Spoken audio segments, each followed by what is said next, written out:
La tecnología puede sacar lo mejor o lo peor del ser humano.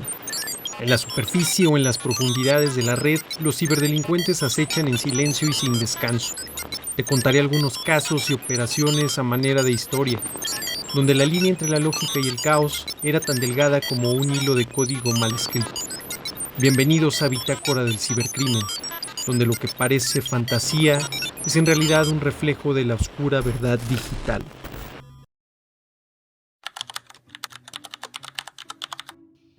Hola, ¿qué tal amigos? Algunos me estuvieron contactando sobre si habría un nuevo caso para Bitácora del Cibercrimen. Y bueno, lo cierto es que deben saber que iniciamos el año en total reposo. Estuve con tos y sin voz un par de semanas.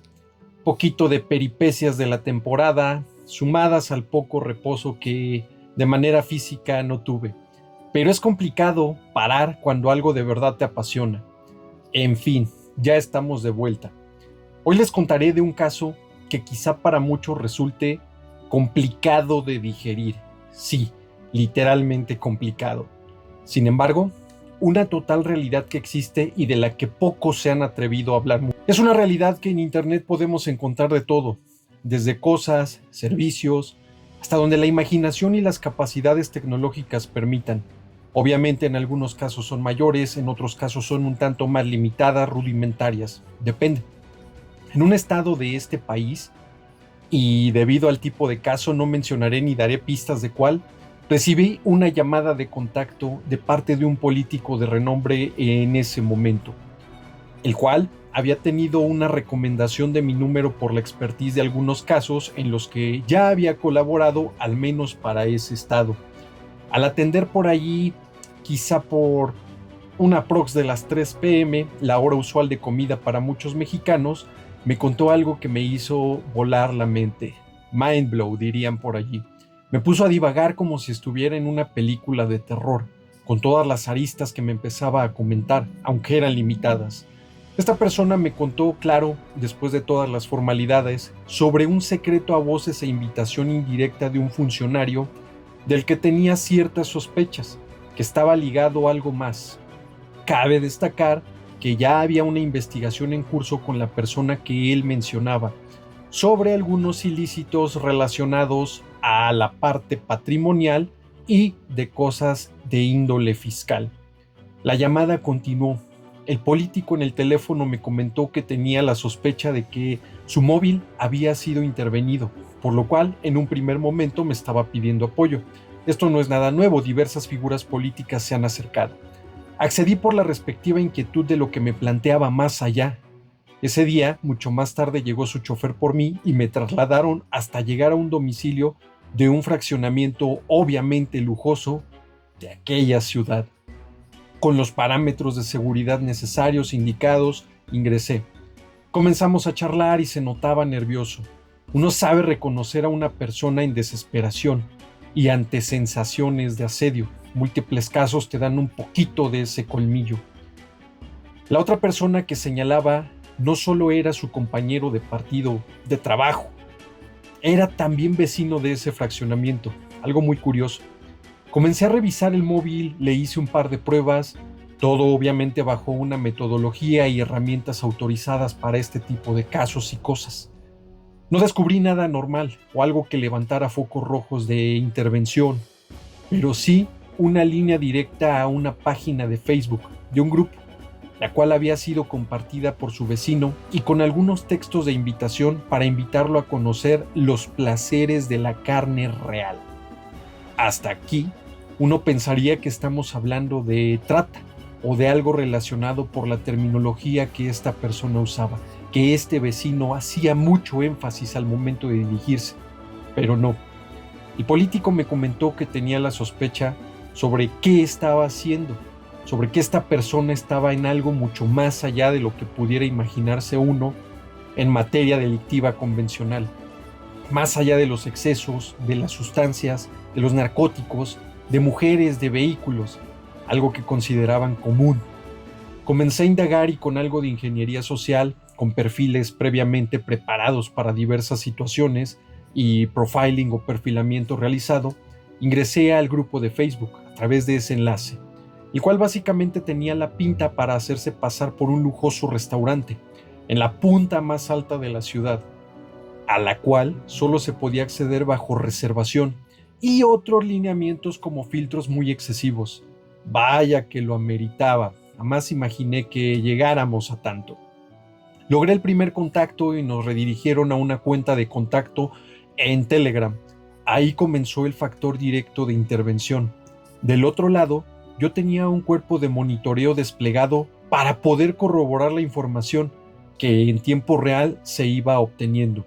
Sin esto, pues varios cabos quedarían sueltos. Comenzamos el abordaje.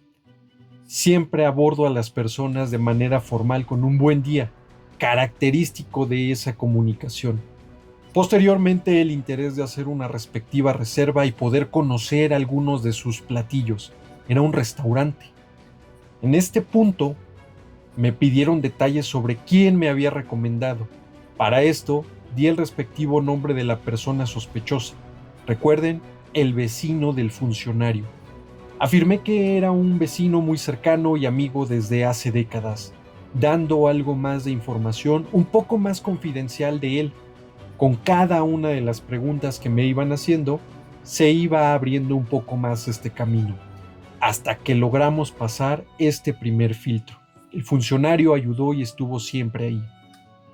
La conversación continuó y el segundo filtro consistía en enviar evidencia de un estado de cuenta actual, donde se mostrara claramente la fecha, la respectiva solvencia, todo esto para costear sus platillos. No pedían una cantidad baja, estamos hablando de cantidades con muchos ceros. Para esto, simplemente le pedí al cuerpo de inteligencia que modificara un estado de cuenta y procedí a enviarlo, algo que parecía totalmente legítimo. Tenía incluso hasta los sellos. Lo imprimimos en la casa del funcionario y envié las fotos. Pasamos este segundo filtro. A partir de este momento se necesitaba hacer una llamada y agendar. Deben saber que en determinados casos los cambiadores de voz son de gran utilidad, al menos para no dar el punto biométrico de identificación. Algo me imaginaba y llevaba el mío ya en la mochila. No son tan grandes. Realicé la llamada y la contestación fue inmediata. ¿Es usted el señor tal? Afirmé que sí. Procedieron a darme un speech sobre su origen, un poquito de lo que hacían, la fundación y platillos exóticos. Quedé en shock.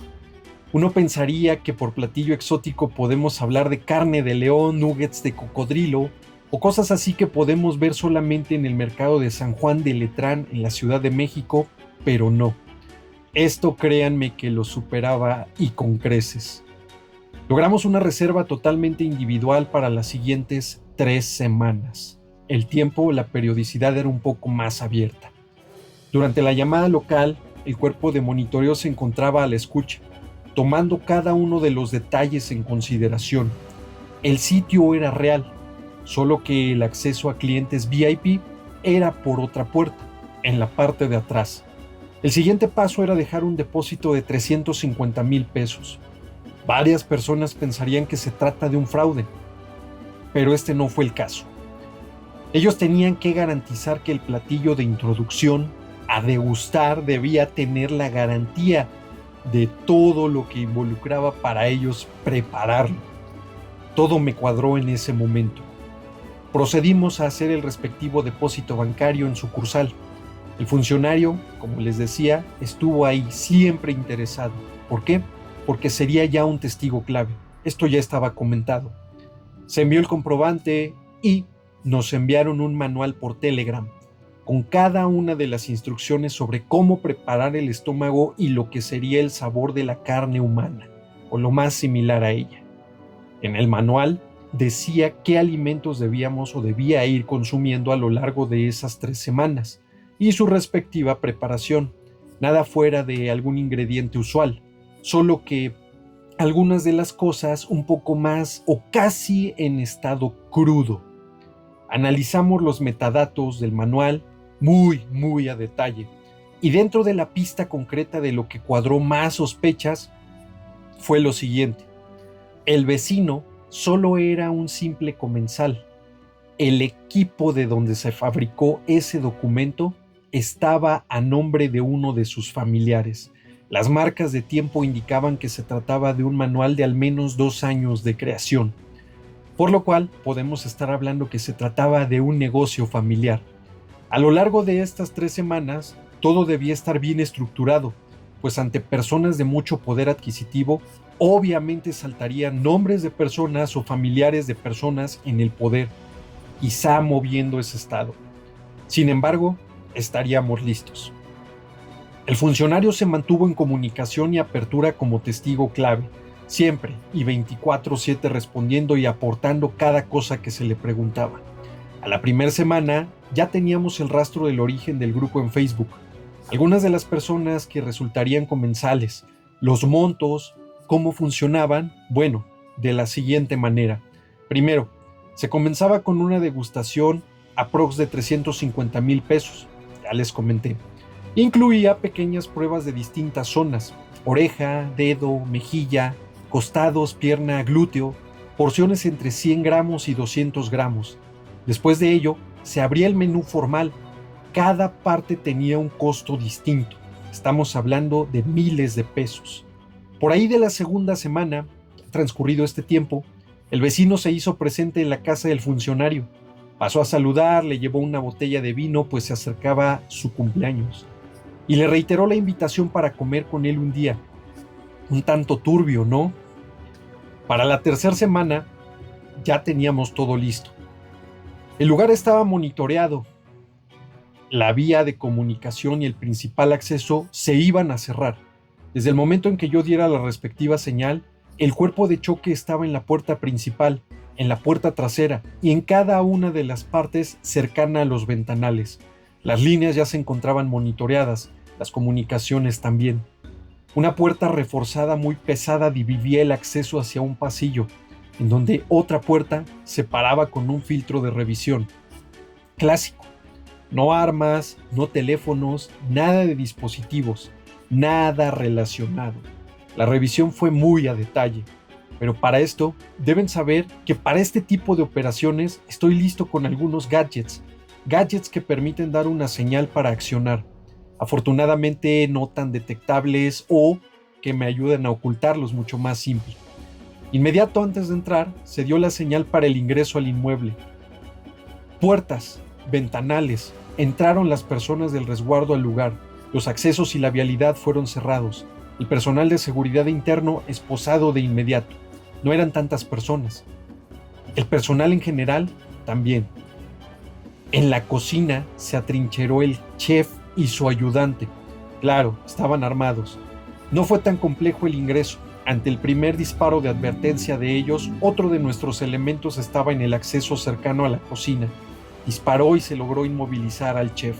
El ayudante simplemente se acostó con las manos en la nuca y se entregó para no tener algún otro tipo de problemas.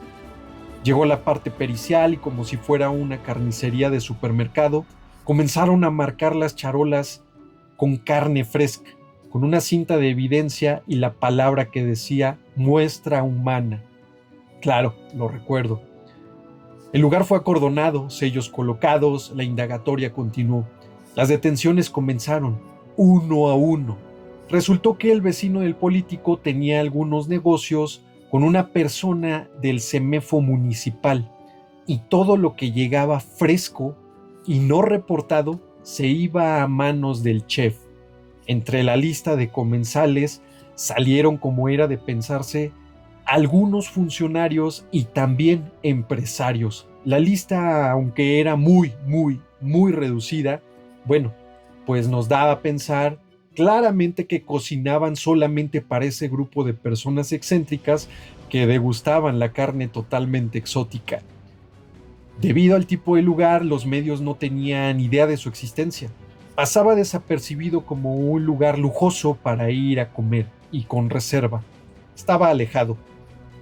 Entre las comunicaciones, el principal sospechoso recibió una cantidad enorme de mensajes de preocupación, pero no por el lugar, sino porque al menos 4 de las personas necesitaban ingerir algo de esa carne. Se había hecho ya un vicio, y vaya que un vicio muy caro. Se procedió a congelar las cuentas, se aseguró el inmueble, se dio persecución a la gente coludida y se comenzó el fichaje de las personas que estaban en el respectivo CEMEFO. No solamente era una. Muchísimas acciones acontecieron a raíz de este caso. Recuerdo que el olor en la zona de los refrigeradores era muy particular. A diferencia de algo en putrefacción como muchos imaginarían, como suele oler la morgue o el CEMEFO, bueno, era un tanto distinto. En un mes se había gestado toda esta operación. El funcionario testificó, continuó sus labores, el vecino no soportó la presión ya dentro de prisión y se desapareció de este mundo por cuenta propia. Creo que saben a lo que me refiero. El caso quedó totalmente aislado y bueno, es algo que no es grato para muchas personas. Sin embargo, deja el antecedente de que en este país y seguramente en el mundo existen lugares donde se pueden encontrar platillos así de exóticos. Seguramente han escuchado alguna historia urbana de esto. Y el contacto, obviamente, comenzó por la red. Amigos, hasta aquí llegamos con la entrada a la bitácora de cibercrimen del día de hoy. Recuerden seguirme en redes sociales, los saluda @ciberagente. Buen provecho, amigos.